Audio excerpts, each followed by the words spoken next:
अरे बहू, बनाई नहीं क्या अभी तक चाय?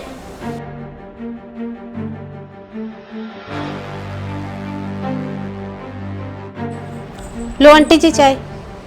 क्या बात पूजा, तूने घर नहीं जाना बेटा? कितने दिन तुझे हो गए यहाँ आए हुए? वो आंटी जी, कल से मेरी कोचिंग स्टार्ट है, तो अब तो मैं यहीं पे रहूंगी। क्या कोचिंग यहाँ पे? अरे वहां पे भी तो तुम्हारी माँ अकेली है, छोटा भाई भी है वहां पे, उनको कौन देखेगा?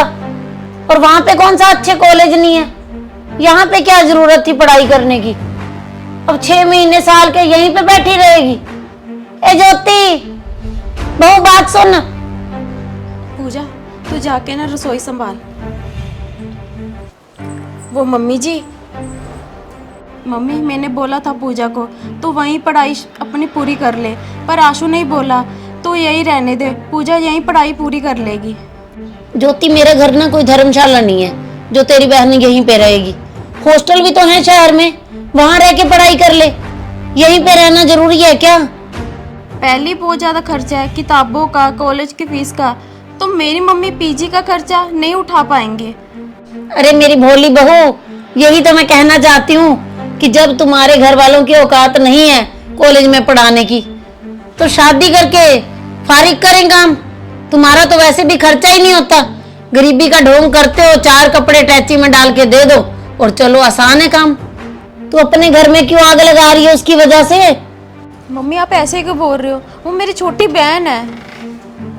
अरे मम्मी, आपको उसके यहाँ रहने से क्या दिक्कत है? वो छोटी बच्ची तो है, पढ़ना चाहती है तो यहाँ रह के पढ़ने दो ना उसे। अरे कोई बच्ची नहीं है, जब से मैं आई हूँ ना सब देख रही हूँ। कभी तेरे साथ हंसी मजाक कर रही है बैठी, कभी तेरे बालों में तेल लगा रही है, कभी आरव को लेके बैठी है। तुम दोनों का तो हंसी मजाक ही खत्म नहीं होता। रिश्तों की ना डोर बहुत नाजुक होती है, और जीजा साली का रिश्ता तो वैसे भी बहुत नाजुक होता है। मैं नहीं चाहती कि वो यहाँ पे रहे और लोग बातें करें हमारी। मम्मी, लोगों का काम है कहना, तो कहने दो उन्हें, मुझे कोई परवाह नहीं है लोग क्या कहेंगे। मुझे तो जैसे अंजलि मेरी बहन है वैसे ही पूजा है मेरे लिए। तो मैंने दोनों में कभी कोई फर्क नहीं समझा। अरे बेटा, कहने और होने में ना बहुत ज्यादा फर्क होता है। बहन अपनी जगह होती है, साली अपनी जगह होती है। मैं नहीं इस लड़की को यहाँ रहने दूंगी। बात सुन पूजा मेरी। हाँ जी आंटी जी, आप सही बोल रहे हो, मैं आज ही वापस चली जाऊंगी घर पे। रुको पूजा, तुम कहीं नहीं जा रही। मम्मी जी, जब ज्योति की डिलीवरी का टाइम था तब पूजा ने मेरे लिए खाना बनाया, मेरे कपड़े तक धोए, तब नहीं आपको बुरा लगता था इसका यहाँ पे रहना? और ज्योति की इतनी ज्यादा तबीयत खराब हो गई थी इसकी डिलीवरी के टाइम, तब पूजा ने ज्योति को ना एक नर्स की तरह संभाला था। तब कोविड का टाइम चल रहा था मम्मी, और लॉकडाउन की वजह से अंजलि भी नहीं यहाँ पर आ सकती थी, और आपसे भी घर का इतना काम नहीं होता था। तब पूजा ही थी मम्मी जिसने पूरा घर संभाला। और ये तो मम्मी वहां रहकर भी पढ़ाई कर सकती थी, लेकिन मैंने इसे यहाँ बुलाकर MBA करने की सलाह दी, ताकि जल्द से जल्द पढ़ लिख कर इसकी एक अच्छी नौकरी लग सके, ये अपने पैरों पर खुद खड़ी हो सके, आत्मनिर्भर बन सके। जब तक हमारे कोई काम आ रहा है तब तक तो ठीक है, जब हम किसी के काम आने लगे तब अपना पल्ला ही झाड़ लें, ये बात तो बिल्कुल भी ठीक नहीं है मम्मी। और जिसने मेरा बुरे वक्त में साथ दिया, तो मैं तो हर समय उसके साथ बुरे वक्त अच्छे वक्त में खड़ा रहूँगा। तो मम्मी, इसीलिए मैंने पूजा की ना सारी जिम्मेवारी अपने कंधों पे ले ली है।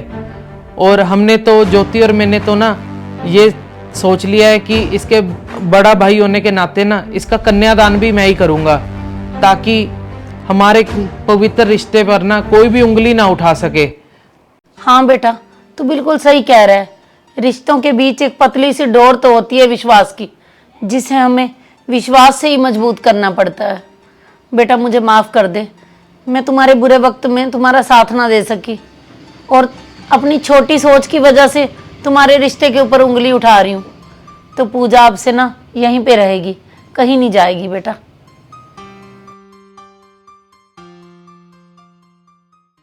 बहू के मायके वालों से ना हर कोई मतलब का ही रिश्ता रखता है। जब तक तो वो हमारे कोई काम आ रहे हैं तब तक तो वो अच्छे लगते हैं, परंतु जब हमारे कोई काम नहीं आते तो वही हमें बुरे लगने लग जाते हैं। तो ऐसा करना ना बहू के साथ बहुत ही गलत है।